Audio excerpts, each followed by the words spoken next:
Most repeated 10 question जो कि exam में बहुत बार आए हैं और हम 10 क्वेश्चन 10 ट्रिक के साथ करेंगे, तो अंत तक वीडियो के साथ बने रहना। तो क्वेश्चन शुरू करते हैं अपने के साथ बने रहना। तो क्वेश्चन शुरू करते हैं अपने। If HCF of 26 and 169 is 13 then LCM is this।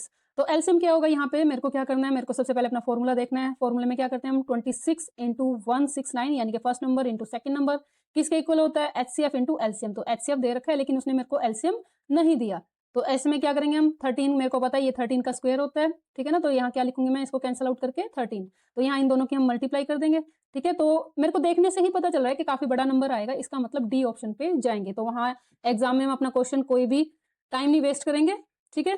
Next question पे चलते हैं। If the equation this is given that D is greater than 0, ठीक है। क्या कंडीशन दी है उसने मेरे को, ग्रेटर देन 0 की कंडीशन दी है। तो ऐसे में क्या होते हैं, रूट्स क्या होते हैं, रूट्स रियल होते हैं, ठीक है ना। और क्या होते हैं, इक्वल होते हैं कि अनइक्वल होते हैं, अनइक्वल होते हैं। इक्वल कब होंगे, अगर B square minus 4ac equal to 0 होगा तो हम कहेंगे रूट्स भी इक्वल है। अगर ग्रेटर का साइन है इसका मतलब रूट्स अनइक्वल है लेकिन रूट्स रियल हैं। इस तरह का क्वेश्चन तो 90% बच्चे छोड़ के ही आते हैं। तो क्वेश्चन कुछ नहीं है, कहता है एक बेल है, ठीक है, मतलब कई इलेक्ट्रॉनिक डिवाइसेस हैं जो कि कैसे बजते हैं, एक 30 मिनट के बाद बजता है, एक 1 आवर के बाद बजता है, ठीक है। तो इस तरह 4 डिवाइस हैं, मैंने सारे के सारे डिवाइस को मिनट में पहले तो कन्वर्ट कर दिया, 30 मिनट को 30 मिनट लिख दिया, फिर 1 आवर को 60 मिनट लिख दिया, 1.5 को लिख दिया मैंने 90 के 60 1 आवर के नाम का और हाफ आवर के नाम का 30 मिनट्स। तो 60 प्लस 30 इज 90, यहाँ पे 60 प्लस 45 कितना आ गया, 105। यहाँ पे इनके फैक्टर बनाते हैं, 30 मिनट्स के क्या फैक्टर बनेंगे हमारे, ये बनेंगे 2 इंटू 3 इंटू 5। 60 के क्या फैक्टर बनेंगे, 2 इंटू 2 यानी कि 2 का स्क्वायर इंटू 3 इंटू 5। 90 के फैक्टर बनाएंगे 2 इंटू 3 का स्क्वायर इंटू 5। यहाँ पे आ गया मेरा 105, इसके फैक्टर क्या बनेंगे 3 इंटू 5 इंटू 7। तो एलसीएम क्या आएगा, एलसीएम की ट्रिक क्या थी हमारी, अगर आपने मेरी पिछली वीडियोस देखी है, एलसीएम में हम क्या करते हैं, हम नंबर लेते हैं वो, जैसे पहले सारे फैक्टर्स लिख लोगे आप, ठीक है। फैक्टर कौन कौन से दिखाई दे रहे हैं, मेरे को 2 दिख रहा है, 3 दिख रहा है, 5 दिख रहा है और 7 दिख रहा है, सारे लिख लिए एक बार। उसके बाद जिसकी पावर मैक्सिमम है वो मैं लिख लूंगी यहाँ। तो 2 मैंने लिखा है, इसकी मैक्सिमम पावर कितनी है, यहाँ पे 2 की पावर 2 सबसे मैक्सिमम है यहाँ पे। 3 की पावर मैक्सिमम कितनी है, तो 3 की पावर मैक्सिमम है 2, वो मैंने यहाँ पे लिख ली। 5 की पावर मैक्सिमम कितनी है, 5 की पावर 1 ही मैक्सिमम है, 7 की पावर 1 ही मैक्सिमम है। तो ये इसका क्या आ गया, ये आ गया इसका एलसीएम।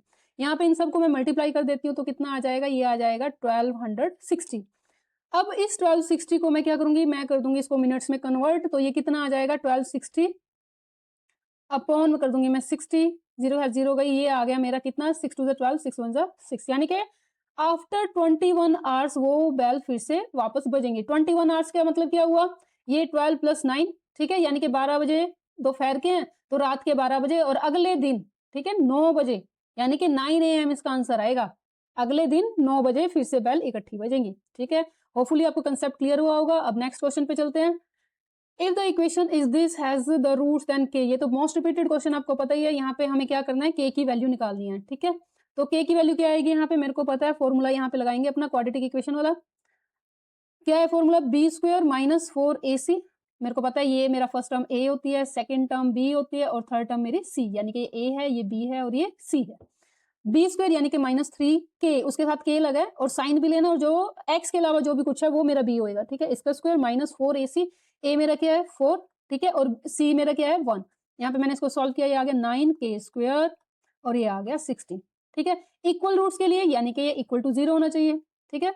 तो 9k स्क्वायर, 16 दूसरी तरफ जाएगा पॉजिटिव हो जाएगा, k स्क्वायर कितना आ गया 16/9। तो ये किसका स्क्वायर है, इसको मैं लिख सकती हूँ 4/3 का स्क्वायर, स्क्वायर के हाथ स्क्वायर कैंसिल, यानी कि के मेरा कितना आ गया है, ये आ गया मेरा 4/3, और वो भी किस में, प्लस माइनस में। तो किस ऑप्शन के साथ जाएंगे, बी ऑप्शन के साथ जाएंगे।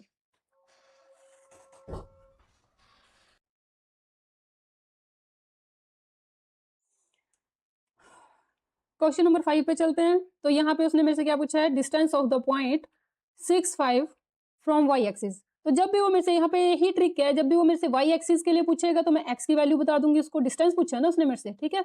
और जब एक्स एक्सिस के लिए पूछेगा तो मैं उसको वाई वाली वैल्यू बता दूंगी, यानी कि यहाँ पे 6 यूनिट्स है, ठीक है। अगर आप इसको थोड़ा समझना चाहते हो तो कैसे, ये देखिए यहाँ पे मेरी 0 है वैल्यू, यहाँ 1 2 3 4 5 6, ठीक है, यानी कि एक्स कितना मेरा यहाँ पे 6 है। तो ये वाई से कितना दूर हुआ, वाई से ये वाली लाइन कितनी दूर है, 6 यूनिट ही दूर है ना, ठीक है। उसने मेरे से पूछा है जो वाई एक्सिस है हमारे, उससे डिस्टेंस बताओ। तो ये मेरा वाई एक्सिस है, उससे डिस्टेंस मैंने देखा, तो यहाँ पे एक्स की वैल्यू बताएगी कि कितनी दूर है। तो नेक्स्ट क्वेश्चन पे चलते हैं इसी के साथ। विच equation satisfy the data given in the table, कौन सी इक्वेशन है जो कि डाटा को सेटिस्फाई करती है। तो यहाँ पे हम वैल्यू पुट करके देख लेंगे, ठीक है, एक ही वैल्यू उठाएंगे और सारी इक्वेशन में पुट करके देख लेंगे, जो भी आपको वैल्यू इजी लगे। तो हम यहाँ पे 1 1 को पुट करके देख लेते हैं, ठीक है, यानी कि x को भी 1 और y को भी 1 पुट करके देख लेते हैं। तो यहाँ पे अगर मैं x को 1 पुट करती हूँ तो y कितना आ जाएगा मेरा -1। ये देखो, यहाँ इसका मतलब क्या हुआ कि अगर मैं x को 1 रख रही हूँ ना, तो मेरा y भी 1 आना चाहिए, या मैं y को 1 रखूँ तो x भी 1 आएगा, ठीक है। तो यहाँ पे अगर मैं x को 1 पुट कर रही हूँ तो मेरा y कितना आ रहा है, ये तो -1 आ रहा है, ठीक है ना। मैंने x को क्या रखा, 1 रख दिया, तो y की वैल्यू कितनी आई, -1, तो ये तो नहीं है, ठीक है। यहाँ पे वैल्यू पुट करो, ये है मेरा y, ठीक है। तो y की जगह भी वैल्यू पुट कर सकते हो, चलो पर हम x की वैल्यू पुट करते हैं, ठीक है। तो यहाँ पे मैं x की जगह 1 पुट कर देती हूँ, तो ये कितना आ गया 2 - 1, यानी कि ये तो सेटिस्फाई कर रहा है ना। मैंने x को 1 पुट किया तो y की वैल्यू भी कितनी आई, 1, यानी कि ये वाली कंडीशन बिल्कुल सेटिस्फाई हो रही है। अच्छा, यहाँ पे एक और वैल्यू में पुट करके देख लेते हैं, ठीक है। यहाँ पे मैं उठा लेती हूँ 0 - वैसे तो क्वेश्चन हो गया मेरा, ठीक है, लेकिन फिर भी क्या आपका गलत हो क्वेश्चन, है ना, मतलब मेरी वैल्यू ना सही हो। तो यहाँ पे मैं फिर से वैल्यू पुट करके देखती हूँ, 0 और 1 पुट करके देखती हूँ, यानी कि x की जगह मैं -1 पुट करूंगी तो आंसर मेरा 0 आना चाहिए।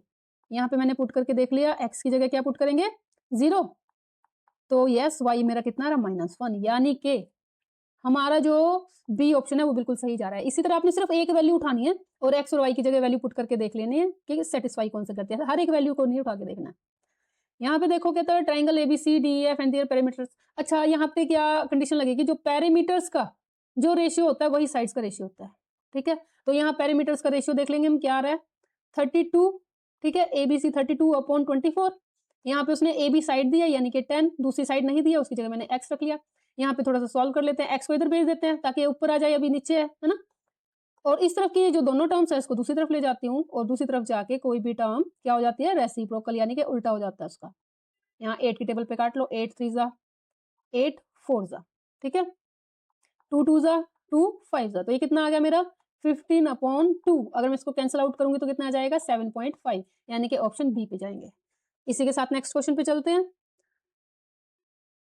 ये रहा हमारा नेक्स्ट क्वेश्चन। तो यहाँ पे उसने कहा है एंगल क्यू कितना है, एंगल क्यू है मेरा 75 डिग्री और आर है 45, ठीक है। यहाँ पे हम थोड़ा सा ड्रॉ करके देखते हैं, ये कितना है मेरा, ये है 45 डिग्री, ठीक है। क्यू कितना है, ये है मेरा 75 डिग्री। अगर मेरे को, मैं पी क्यू आर को ट्राइंगल मान लेती हूँ, तो मेरे को पता है पी क्यू प्लस आर तीनों का सम कितना होगा 180, ट्राइंगल में तीनों एंगल का सम, ठीक है। दो एंगल मेरे को पता है, एक एंगल का नाम क्या है 75 डिग्री, दूसरा एंगल कितना है 45 डिग्री, ठीक है। तो एंगल पी निकल के आ जाएगा कितना है 180, में से दोनों का सम माइनस कर दूंगी, दोनों का सम कितना आया 120, यानी कि 180 माइनस 120 दैट इज 60। तो ये क्या है मेरा मीडियन, यानी कि 30 डिग्री का एंगल इस तरफ बचेगा और 30 डिग्री का ही इस तरफ। उसने मेरे से क्या पूछा, क्यू पी एम एंगल मेरा कितना आ गया 30 डिग्री। इसी के साथ नेक्स्ट क्वेश्चन पे चलते हैं। यहाँ पे 9th क्वेश्चन में क्या है, इन द फिगर 2 टेंजेंट्स। यहाँ पे तो हमारी ये थ्योरम है, ठीक है, एक्सरसाइज, ये एग्जाम्पल है, ठीक है, सर्कल्स में ये एग्जाम्पल है, यहाँ पे इसकी थ्योरम है। तो यहाँ पे मैं सीधा आपको कंडीशन बता देती हूँ कि यहाँ पे जो एंगल बनेगा, ठीक है, उसका डबल यहाँ पे बनता है। तो मैं क्या कहूंगी, पीटी क्यू किसके इक्वल होएगा 2 टाइम्स ऑफ ओपी क्यू के, ठीक है। ओपी क्यू का डबल कर दो that is equal to PT Q. तो यहाँ पे मैं क्या लिखूंगी 2 टाइम्स ऑफ ओपी क्यू। तो ये आ गया मेरा बी ऑप्शन। और लास्ट क्वेश्चन पे चलते हैं इसी के साथ। यहाँ पे उसने कॉट की वैल्यू पूछ ली, ये तो मेरा सेकंडो का क्वेश्चन है, ठीक है ना। यहाँ पे मैं सबसे पहले 10 की वैल्यू निकालती हूँ। कैसे निकालेंगे, 5 को दूसरी तरफ ले जाते हैं, तो मेरा 10a कितना आ गया 3/5 आ गया। 10 का रिवर्स क्या होता है कॉट, तो बस मैं इसको कर दूंगी reverse, that will be 5/3, hence option D. तो होपफुली आपको ये 10 क्वेश्चन बड़े अच्छे लगे होंगे, बहुत रिपीट होते हैं क्वेश्चन। अगर आप यहाँ से तैयारी करोगे तो आप एक नेक्स्ट लेवल पे जाओगे, और जो आपकी कमी रह जाती है हर बार एग्जाम में मार्क्स ना आने की, वो यहाँ से कमी पूरी होगी। Thank you so much.